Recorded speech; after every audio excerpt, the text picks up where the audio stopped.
Well, hey guys, it's Jasvinder, and you read that right. Our talk for today is you don't want to be enlightened. Stop saying that you do. You don't have to want to be enlightened. I used to want to be enlightened. And what I found was I was attracted to the idea of being enlightened. I was attracted to the idea of being wise, of being above worldly concerns, of nothing fazing me, of reaching a point where nothing could touch me ever again in terms of causing me pain.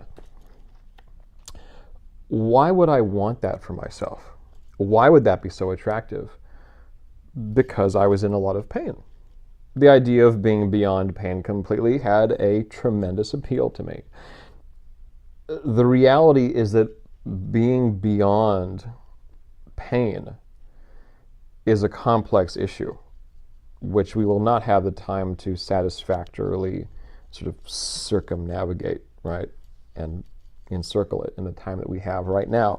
However, what I have said elsewhere is that a problem is only a problem if having problems is a problem for you.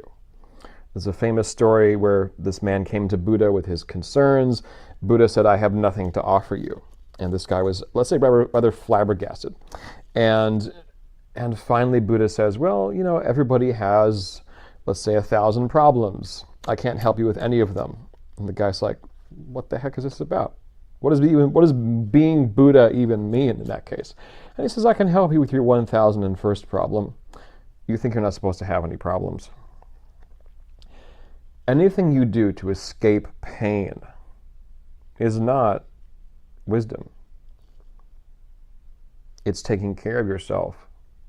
You deserve to mitigate the level of pain in your life. But don't start by trying to, become something else. It's really a subtractive process, not an additive process. You are letting go of everything that is not you, which means that you are letting go of a compulsion to compound the pain that already comes your way. When you stop compounding the pain by standing in judgment of yourself, or let's say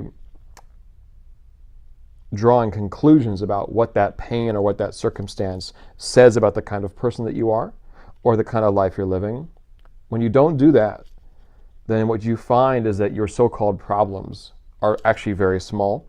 The pain you go through is over very quickly, and you're just moving on, that you're in the flow always.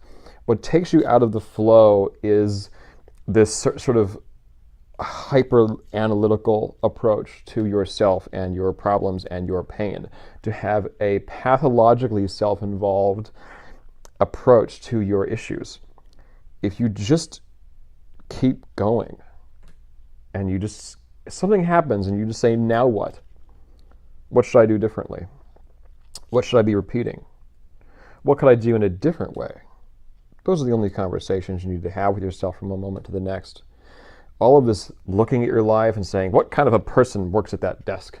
What kind of a person drives a car like that? What kind of a person eats at that restaurant? I mean, what kind of a person thinks these thoughts? These are useless questions. These are sadistic questions. You just drop that kind of stuff. You will become enlightened when you really, and I mean this, you really stop giving a fuck, people.